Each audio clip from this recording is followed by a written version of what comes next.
여러분들은 예수님처럼 능력 있는 삶을 살고 싶지 않으십니까? 전도할 때에 능력의 전도를 하고 싶지 않으십니까? 기도를 해도 응답받는 능력 있는 기도를 드리고 싶지 않습니까?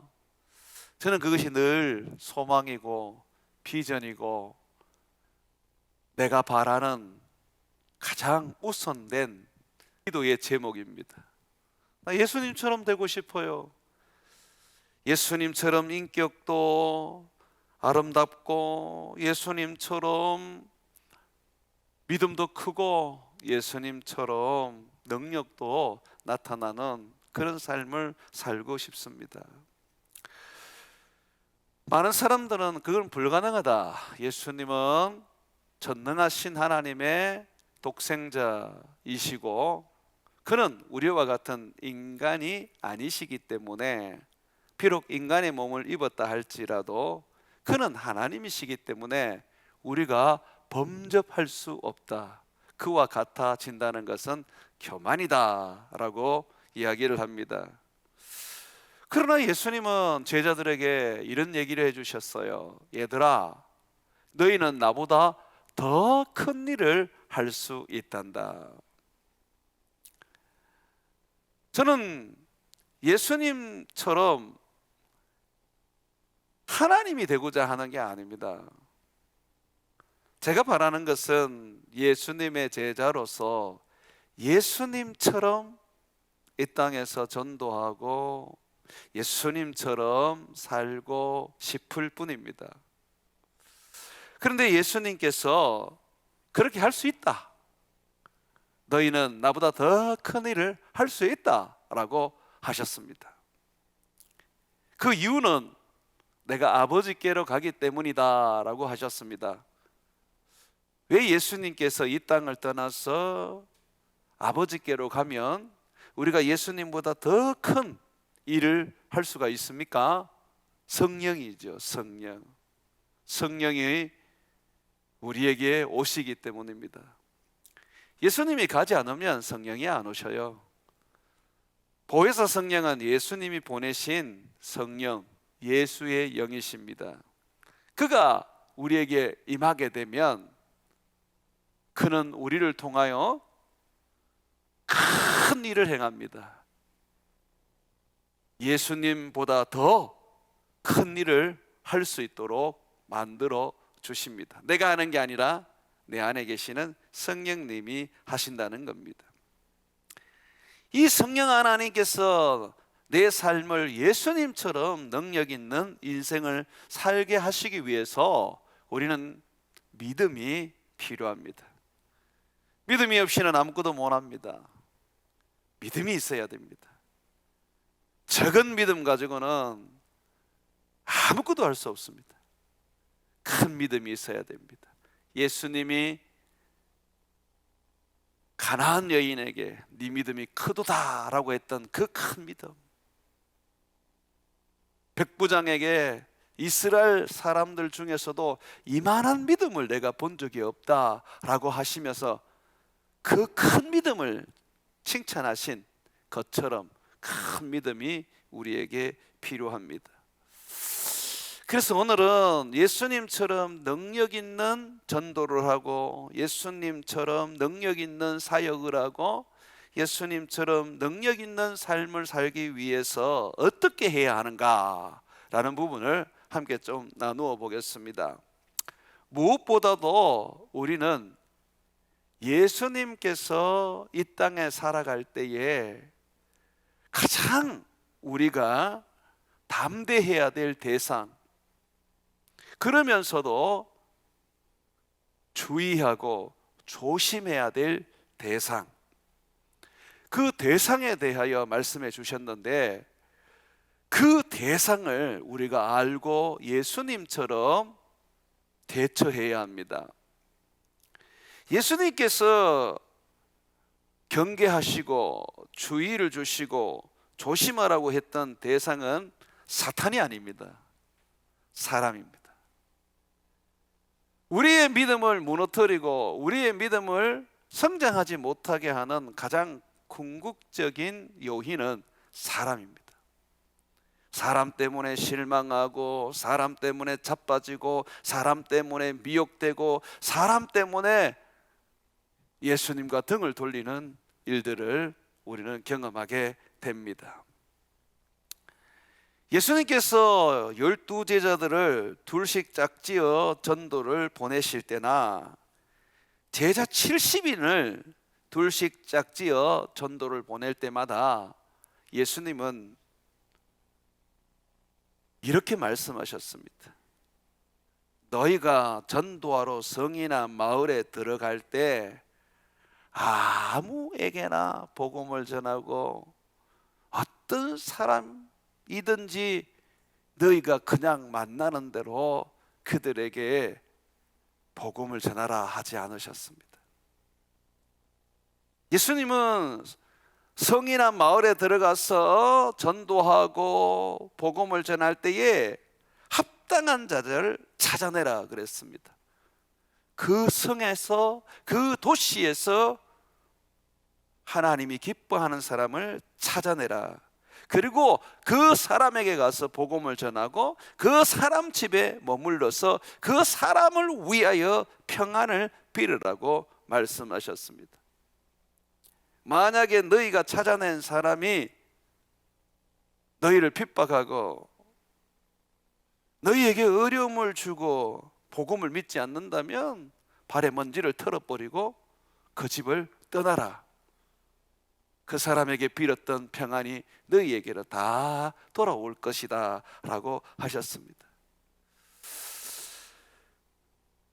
좋은 믿음, 큰 믿음을 가지고 살아가는 사람은 사람 사귀는 데 있어서 잡식성을 가져서는 안 됩니다.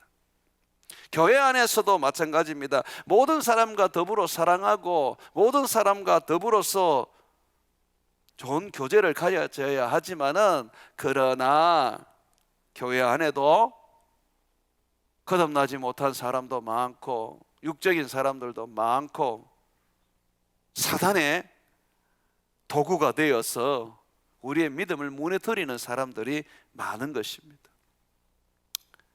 그래서 예수님께서는 복음을 영접하는 사람, 예수 그리스도를 진정으로 주인으로 영접하는 참 믿음의 사람을 가까이 하고 그들에게 복음을 전하고 제자로 삼으라고 말하셨습니다. 사랑하는 여러분, 우리의 믿음이 나 혼자 만들어지는 듯 하지만 그렇지 않습니다. 하나님과의 관계 속에서 우리의 믿음이 아무리 아름답게 자라간다 하더라도 좋은 사람을 못 만나면, 믿음의 사람을 못 만나버리면 그 좋은 믿음이 한순간에 그냥 나락으로 떨어지는 일을 보게 됩니다. 그래서 내가 하나님께 은혜 받은 대로, 내가 우리 하나님이 내게 주신 그 크신 능력 받은 대로 내가 살려면, 소위 말해서 은혜를 쏟아내지 않고 능력을 잃어버리지 않으려면 사람 골라서 사귀십시오. 사람 골라서 사귀십시오. 아직까지 수준도 안 되는데 귀신을 내어 쫓겠다고 달라들면 그 귀신한테 사로잡히는 겁니다. 그와 같이 내가 감당할 수 없는 사람인데 그 사람을 내가 어떻게 전도해보고, 또는 그 사람을 내가 어떻게 교제해서 믿음의 동력자로 삼아보려고 할 때 도리어 여러분의 영혼이 병들고 이전의 불신앙의 모습으로 돌아가게 됩니다. 하나님은 여러분에게 상처를 주지 않습니다. 심지어 사탄도 여러분들에게는 크게 상처를 주지 않습니다. 못 느끼기 때문이죠. 사람입니다. 특히 열심히 있는 사람, 열심히 있으면 교만해져 버리고, 교만하게 되면 자기를 인정해 달라고 그냥 목이 뻣뻣한 채 아무 말이나 막 쏟아내면서 사람들을 상처 줍니다. 쉽지 않는 일이고 어려운 일입니다. 제가 목회를 해도 참 어려운 분들이 있는데 하물며 여러분들이 그분들을 교제하고 가까이 하는 것이 얼마나 어렵겠습니까? 그래서 여러분들 예수 그리스도를 진심으로 영접하는 사람, 복음을 있는 그대로 영접하는 사람, 예수님을 정말로 주인으로 인정하고 종된 삶으로 사람들의 발을 씻어주는 사람을 가까이 하십시오. 그래야 여러분들이 예수님처럼 능력 있는 삶을 살아갈 수가 있는 것입니다. 사람을 조심해야 합니다. 어떤 사람이든 조심해야 됩니다. 이형 목사도 조심해야 합니다. 여러분들이 믿고 신뢰하는 대상은 예수님이어야 합니다. 예수 믿는 사람들이 성령으로 살게 되고 성령으로 충만하게 되고 하나님의 말씀 앞에 살아가려고 날마다 자신을 쳐서 살아가는 사람이 있다면 그들은 여러분이 가까이 하셔도 됩니다. 그러나 그런 사람들이 많지 않을 수가 있습니다. 사람 조심하십시오. 예수님은 사람들을 삼가라.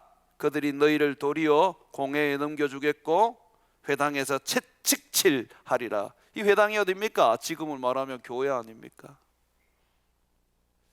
사기도 교회에서 제일 많이 당하지요. 저도 돈 빌려줘서 못 받았습니다. 아유, 사람이 변하더라고요. 그래서 교회 안에는 웬만하면 여러분 사람 조심하십시오.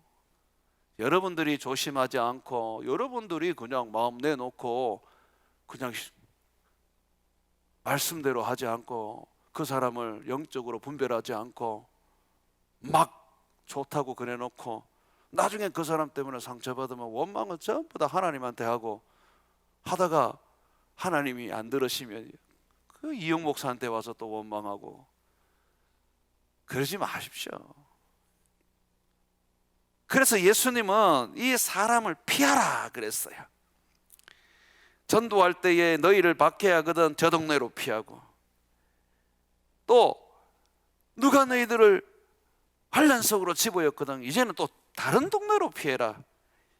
모든 동네로 다 도망 다니다 보면 너희가 다 다니지 못해서 인자가 오리라라고 말하고 있습니다. 저도 목회하면서 가지는 지혜 중에 하나입니다. 피합니다. 저는 마귀는 안 피합니다. 마귀는 대적합니다. 한번 따라해 봅시다. 마귀는 대적하고 사람은 피해라. 사람은 피하십시오. 왜 그러냐면 결국은 우리가 사람을 조심하지 않고 사람을 피하지 않고 그냥 사람에게 모든 것을 다 내어놓게 되면 결국 우리는 그 사람을 의지하고 있다는 것입니다. 예수님은요 이 땅을 살면서 많은 영혼을 살리시고 구원하시고 제자도 삼으셨지만 그들을 한 번도 의지하신 적이 없습니다. 그러다 보니 가룟 유다가 배신을 해도 예수님은 상처 안 받으세요. 베드로가 예수님을 3번이나 부인하고 저주해도 예수님은 끄떡없으세요. 왜? 예수님은 사람을 의지하지 않거든요. 사람을 의지하지 않아야지 우리가 비로소 하나님을 의지할 수 있는 것입니다. 우리 인간이라는 것은 습성적으로 혼자 살기가 어려워요. 결혼하는 이유도 그렇고 자식을 놓는 것도 그렇고 뭔가를 의지하고 싶고 뭔가를 힘입어서 함께 더불어 살고 싶은 겁니다. 그런데 100% 모든 인간들은 다 사람을 의지하잖아요. 그런데 여러분들이 그 사람을 의지하는 걸 탁 내려놓기만 시작하면 결국 여러분들은 하나님을 의지할 수 있는 겁니다. 세상 사람들은 사람을 의지하면 방법이 없어요. 그러나 우리는 방법이 있어요. 하나님 있잖아요. 하나님이.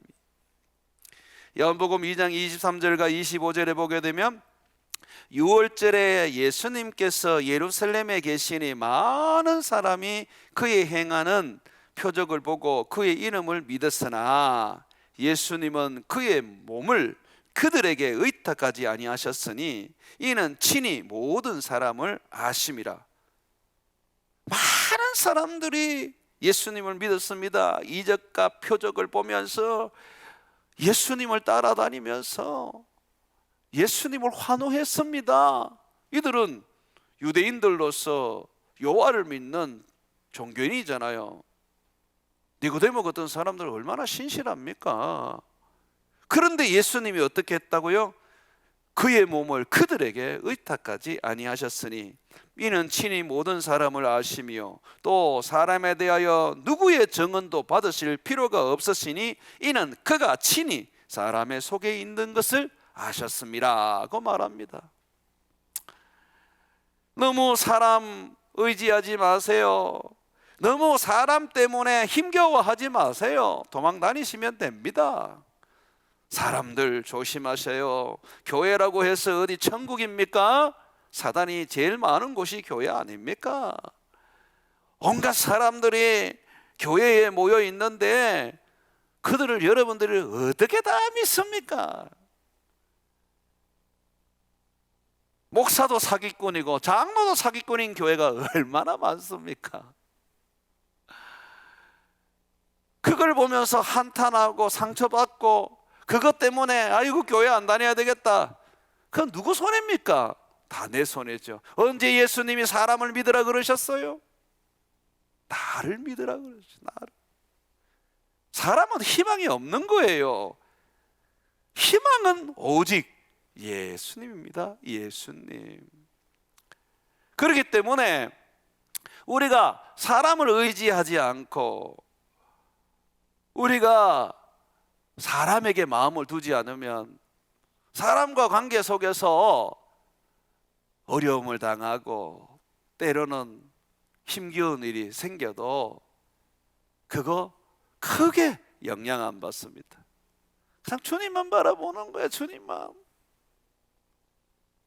옛날에 우리 어머님들 믿음으로 하나님 섬길 때에 술꾼 남편들, 도박하는 남편들, 늘 바람 피우는 그 남편들 하고 사시면서 그들 붙잡고 기도하며 사셨어요. 그들에게 기대할 게 하나도 없었어요. 아내를 사랑합니까? 자식을 위해서 헌신합니까? 오직 그냥 향락에 빠져가지고 술 먹고 담배 피고 도박하고 그냥 바람 피우고 그렇게 살았어요. 그런데 우리 어머님들은 믿음으로 말미암아 하나님을 바라보고 그 남편들을 불쌍히 여기고 긍휼히 여기고 그들의 영혼을 구원하기 위해서 애써서 힘써서 전도하고 기도했지 않습니까? 만약에 남편을 의지하고 그 남편을 바라보고 살았다면 그분들은요 다 이혼하고 도망가셨을 거예요. 여기 계시는 우리 여집사님들, 여권사님들도 마찬가지예요. 남편 안 바라보셔도 돼요. 주님 바라보시면 됩니다. 남편 의지 안 하셔도 돼요. 주님 의지하시면 됩니다. 다만 여러분의 남편은 여러분들이 섬기고 제자가 될 수 있도록 애써서 노력하고 내게 사랑하라고 맡겨주신 사람이니 이유 없이 조건 없이 사랑하면 되는 겁니다. 그렇지 않습니까? 사랑하는 여러분, 우리가 예수님처럼 능력 있는 삶을 살기 위해서는 결국은 누구를 의지하느냐에 따라서 그 능력이 우리 안에 생겨납니다. 인생은 우리가 의지할 존재가 아닙니다. 하루 살아가는 것도 버거운 인생들입니다. 내일 일이 어찌 될지도 모르는 존재들입니다. 그런데 뭘 바라보고 뭘 의지하고 뭘 거기에 소망을 둔단 말입니까? 그냥 당연한 거죠. 앞에서는 막 좋다고 막 얘기를 하고 막 그냥 금방이라도 그냥 둘이서 그냥 의형제 맺을 것 같고 막 둘도 없는 그냥 막 자매 끝에도 하루만 지나면 갑자기 등 돌리고 칼 드러내는 것이 사람들이고 교회 안에 있는 성도인 겁니다. 나는 그걸 좀 당연하게 봤으면 좋겠어요. 왜냐하면 예수님은 의인을 부르러 온 게 아니라 죄인을 부르러 오셨거든요. 그러면 교회에는 의인이 많은 게 아니라 죄인이 많은 거예요. 병든 자가 많은 거예요. 문제 있는 놈들이 많은 거예요. 그게 교회란 말이에요. 나중에 천국 가시면 전부 다 의인들입니다. 그래서 우리는 이 사람들을 바라보면서도 전혀 흔들림 없이 살아갈 수 있는 이유는 믿음 아닙니까? 믿음이 뭡니까? 하나님을 내가 바라보고 하나님을 힘입고 하나님을 의지하는 게 믿음 아닙니까? 사람 때문에 자빠지고 사람 때문에 시험 들고 사람 때문에 그냥 낙심하는 거, 그 믿음 한 개도 아닙니다. 그런 믿음은 안 돼요. 아무런 역사가 일어나지 않아요. 사람들이 뭘 어떻게 여러분에게 대하더라도 어떤 말을 하더라도 여러분들은 허허 웃으면서 뭐 사람이니까 그렇지, 원래 머리 검은 짐승은 거두지 마라는 말도 있지 않나? 그런 생각하면서 툭 들어버리죠. 그러면서 예수님이 사랑한 것처럼 나는 사랑하자, 예수님이 용서하신 것처럼 나는 용서하자. 아이고 부족하니까, 아이고 문제가 되니까 하나님이 나한테 붙여주셨지. 그래, 내가 저 사람한테 뭐 기대하지 말고 그 대신 내가 저 사람에게 뭔가를 주자. 내가 저 사람에게 뭔가를 내가 나누어서 영적 발전소가 되어야 되겠다. 이런 믿음을 가지셔야 하는 겁니다. 이 베드로가요, 예수님을 꽤 오래 따라다녔거든요. 베드로뿐만 아니라 그의 형제 안드레도 그렇고 야고보도 요한도 마찬가지였어요. 그런데 이들은요, 한 번도 예수님께 자기의 어려움과 또는 자기의 문제 그리고 자기의 부끄러움을 드러낸 적이 없어요. 그저 자기들은 좀 거룩한 것처럼 보이고 싶었고 믿음 좋은 사람처럼 보이고 싶었어요. 예수님과 함께 예루살렘에 가가지고 요단강에서 세례 요한처럼 자기들도 막 세례도 주고 막 그랬는데요. 그런데 이 사람들은 사실 예수님께 자기의 속을 드러낸 적이 없었습니다. 왜냐하면 예수님을 절대적으로 신뢰하고 의지하지 않았기 때문입니다. 여전히 예수님을 선생님이라 불렀지 나의 주인이시여 그리스도시여 하나님의 아들이라고 부르지는 않았던 거죠. 그런데 가버나움 회당에 들어갔을 때에 예수님이 말씀을 딱 전하는데 갑자기 귀신 들린 사람 하나가 소리를 지르면서 예수님이 거룩한 자 하나님의 아들인 것을 말하는 거예요. 거기 있는 사람들은 다 놀라버렸어요. 유대인들이요, 귀신을 얼마나, 귀신 들린 사람을 얼마나 싫어하는지 모릅니다. 부정한 영, 더러운 영이 그 속에 들어갔다고 생각하기 때문에 그들 가까이에 있으면 안 돼요. 그러면 그 귀신 때문에 자기들도 더러워지고 부정하게 된다고 생각하는 거죠. 그런데 이 회당까지 들어와 있는 이 사람이 귀신 들렸는데 아무도 그 사람이 귀신 들린 줄을 몰랐단 말이에요. 그런데 예수님의 복음이 딱 전파되자 이 복음은 능력이거든요. 이 복음은 살아있는 영이거든요. 이 복음은 성령의 금이거든요. 말씀 앞에 견디지를 못하고 이 귀신 들린 사람이 그냥 소리를 지르면서 자기 정체를 드러냈던 것입니다. 예수님께서 음이 꾸짖어서 내어 쫓아버렸죠. 베드로가 이걸 보고 난 다음에 베드로가 생각이 바뀌어버렸어요. 야, 물로 포도주를 만드는 건 내가 봤는데, 병든 자를 고치는 거는 내가 봤는데, 이 귀신을 예수님이 꾸짖고 쫓아내시다니, 야, 정말 이분은 하나님의 아들이 맞는갑다.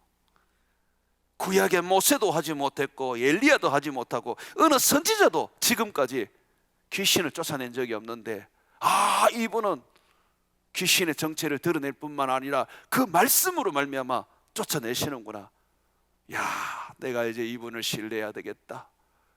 그렇게 마음을 먹고 비로소 자기의 치부를 드러냅니다.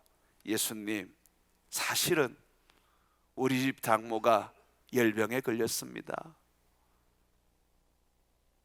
예수님이 와서 좀 고쳐주시면 안 되겠습니까? 예수님은 그래 가자 그러면서 이 베드로의 집으로 갔습니다. 거기는 성경에서 이렇게 말합니다. 베드로와 안드레의 집이라 그랬어요. 그러니까 지금 거기는 대가족이 사는 거예요. 안드레는 예수님의 첫 제자 중에 한 명이지 않습니까? 웬만했으면 베드로 장모가 병에 들었으면 예수님, 베드로 장모가 병에 들었는데 예수님 우리도 좀 고쳐주십시오 라고 했을 거예요. 그런데 하지 않았어요. 가버나움에 귀신을 내어 쫓는 예수님의 그 능력을 보고 난 다음에 비로소 예수님을 그들이 인정하고 예수님을 의지하기 시작했던 겁니다. 그래서 예수님을 집으로 모시고 사람들이 예수님께 고쳐달라고 간구를 했었습니다. 여기서 사람들이라는 것은 결국 누구를 말하겠습니까? 베드로, 안드레, 야고보, 요한을 포함한 사람들이겠지요. 그런데 예수님께서 그 여인을 고쳐주십니다. 29절 한번 보십시오.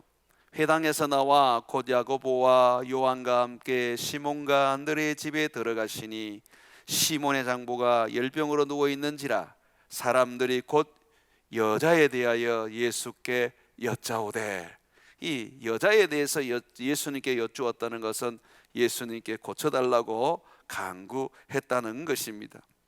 자, 그랬더니 이 예수님이 지금 어떻게 하세요? 예수님이 고쳐주십니다. 예수님께서 베드로 장모에게 가서 손을 잡고 일으키십니다. 그랬더니 깨끗하게 낫는 거예요. 근데 베드로 장모의 열병이 그냥 열병이 아닌 겁니다.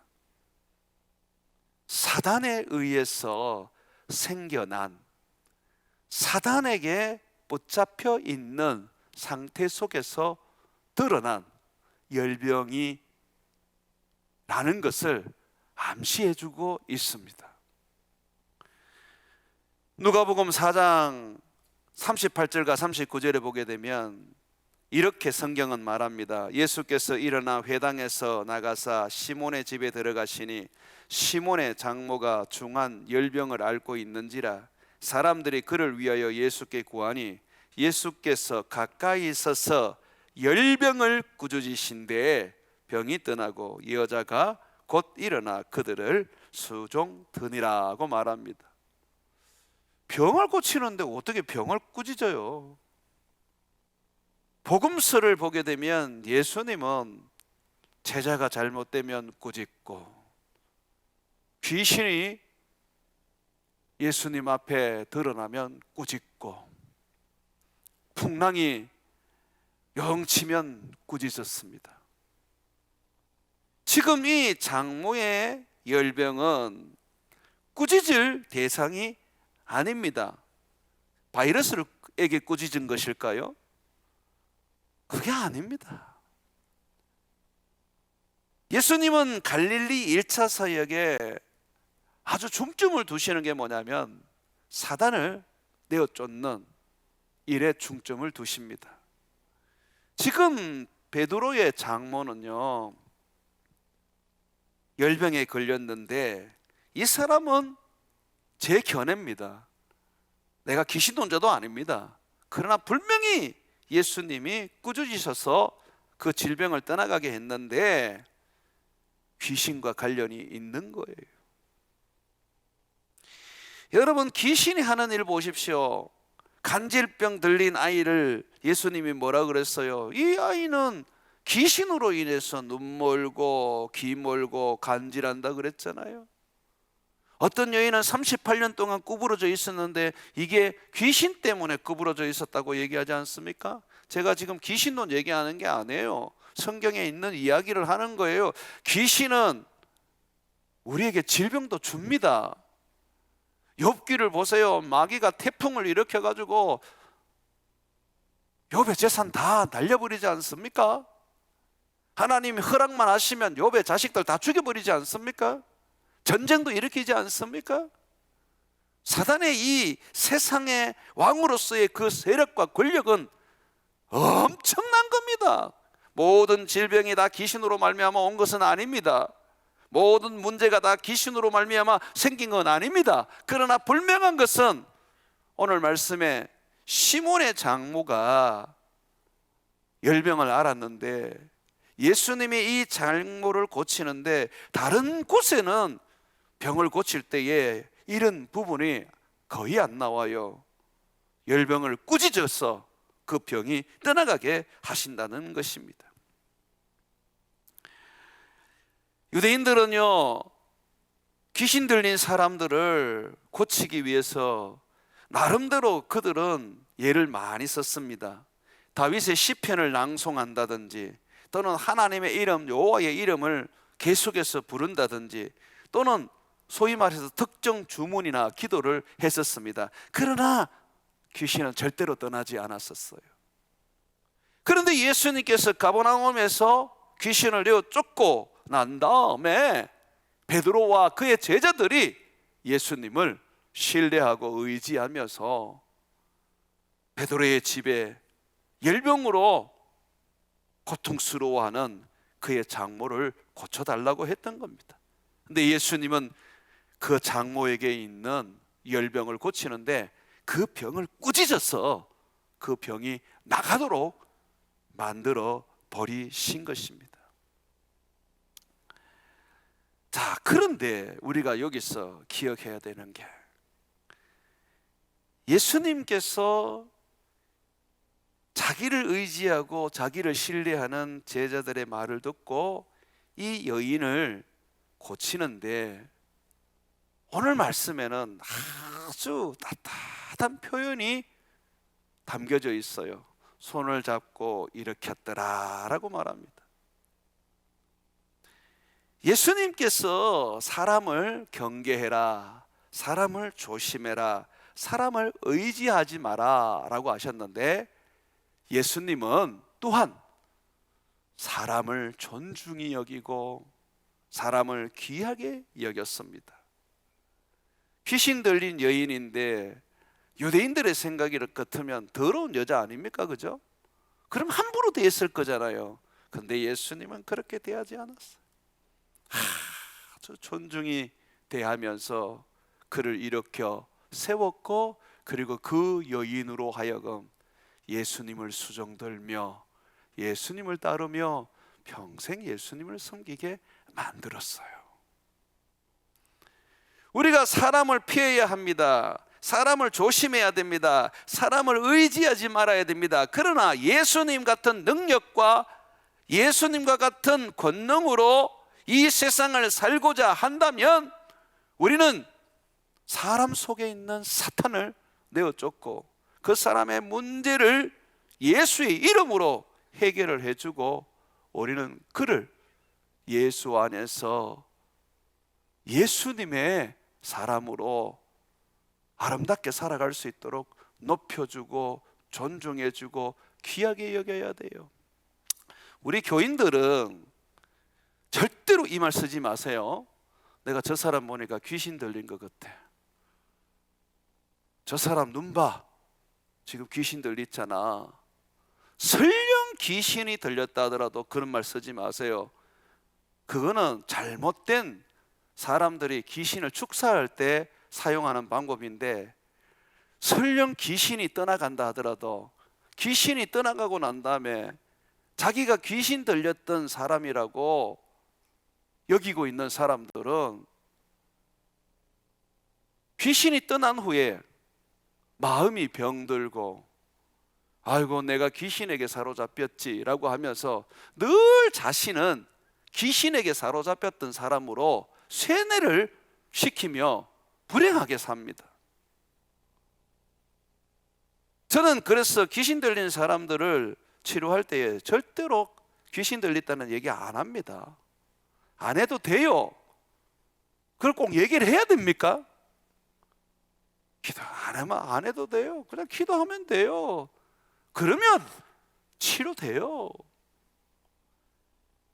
귀신 들렸던 사람들의 가장 큰 문제가 나는 귀신 들렸어 라는 이 쇠뇌.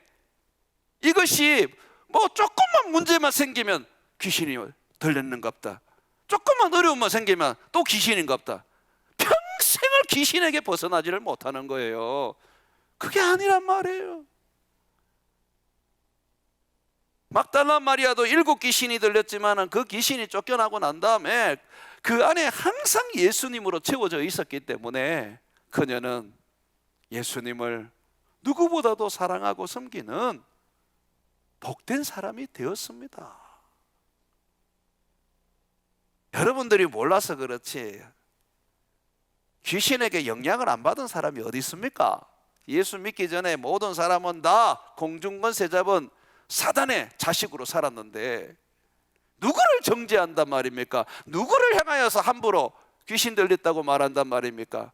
그래서 내가 제발 좀 기도원에 가지 마라 하는 이야기가 그거예요. 그런 류의 무슨 은사 집사 제발 가지 마세요. 설령 그 사람 때문에 귀신이 쫓겨난다 하더라도요, 나중은 어떡하실래요? 귀신이 떠나고 난 다음에 속이 비어버려요. 그러면 거기에 예수로 채워져 있지 않으면 어떻게 되는 줄 아세요? 더 악한 귀신 7을 그 귀신이 데리고 와가지고 더 파괴적인 인생을 만들어 버린단 말이에요. 그러면 우리 중에 혹 귀신으로 말미암아서 병들고 고통받고 괴로운 사람이 있다면 어떻게 된 겁니까? 예수 안 믿는 사람처럼 굽판 버려서는 안 됩니다. 그를 위하여 조용히 기도해주고, 그리고 그 사람에게 자꾸 예수를 심어주고 복음을 그 속에 집어넣어주고 예수를 의지하도록 만들어버리면 사단은요 자연스럽게 사라져버리고 없어져버리고 그 안에는 그리스도로 충만합니다.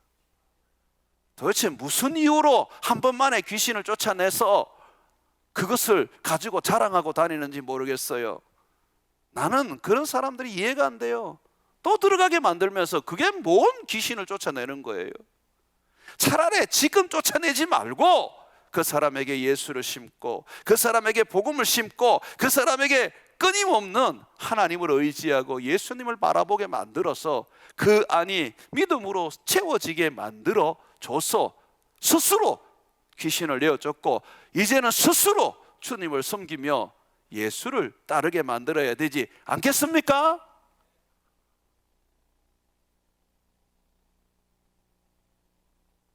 귀신 들린 사람이 있으면 무조건 끌고 오기만 하면 귀신이 떠나고 다 될 것 같습니까?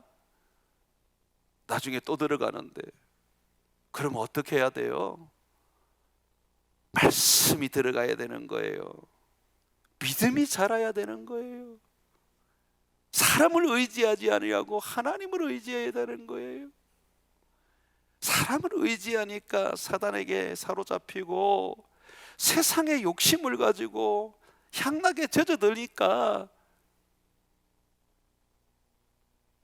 그 삶이 사단에게 종이 되는 겁니다. 그러나 나를 위하여 십자가에서 죽으신 예수님, 그분만이 나의 하나님, 그분만이 나의 능력, 그분만이 나의 힘, 그분만이 나의 구원자인 것을 알아가고 더 알아가고 더 느끼고 더 믿어지기 시작하면 그 사람은 어떤 귀신도 손댈 수 없는 능력의 사람이 되는 거예요. 말씀과 기도로 거룩하여진다고 그러잖아요. 사람을 거룩하게 만들어야지, 그것이 본질이지, 귀신 한 번 쫓아낸 거 가지고, 병 한 번 낫게 한 거 가지고, 그걸 가지고 자랑거리 삼고 무슨 역사를 일으킨 것처럼 동네방네 돌아다니면 안 돼요. 여러분, 그런 사람 되지 마세요. 부끄러운 겁니다. 예수님께서 베데스다 못에서 38년 동안 병든 사람을 고치시면서 뭐라 그랬습니까?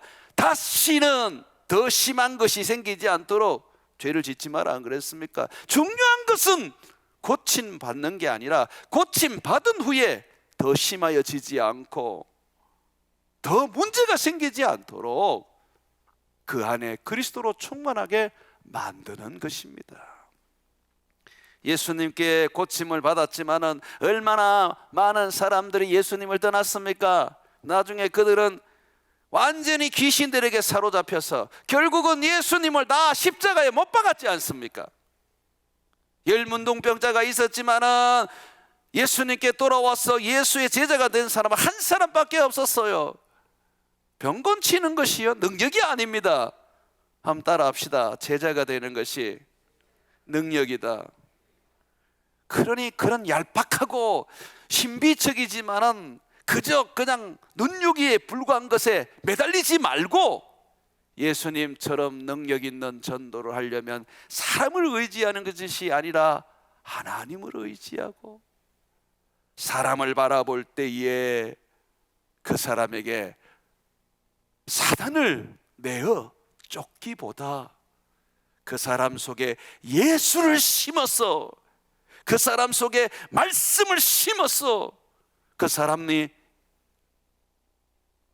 베드로의 장모처럼 예수님을 수종 들고 예수님을 따라다니면서 예수님을 섬기면서 예수님의 제자로 만드는 그런 인생이 되어야 합니다. 그렇게 살면 여러분들은 능력 있는 삶을 살 수가 있는 것입니다. 사랑하는 여러분, 은사와 능력과 이적이 사람을 살리는 것이 되어야지, 사람을 키우는 것이 되어야지, 반짝거리는 이벤트가 되었어야 되겠습니까? 그래 살지 마세요. 지금 안 고쳐도 돼요. 지금 병 안 고쳐도 돼요. 지금 귀신 안 쫓아도 돼요. 그 사람에게 필요한 것은 예수님입니다. 믿음이 들어가고 예수님을 의지하고 예수님을 힘입어 살게 되면 그는 자유해집니다. 진리를 알지니 진리가 너희를 자유하게 한다 그랬지 않습니까? 진리가 뭡니까? 아버지의 말씀 아닙니까? 그러므로 사랑하는 여러분, 여러분 안에는 사람이 아니라 예수님을 의지하고 성령님을 의지하고 오직 우리 아버지 하나님을 믿는 믿음으로 살아가는 인생이 되시기를 주의 이름으로 축원을 드립니다.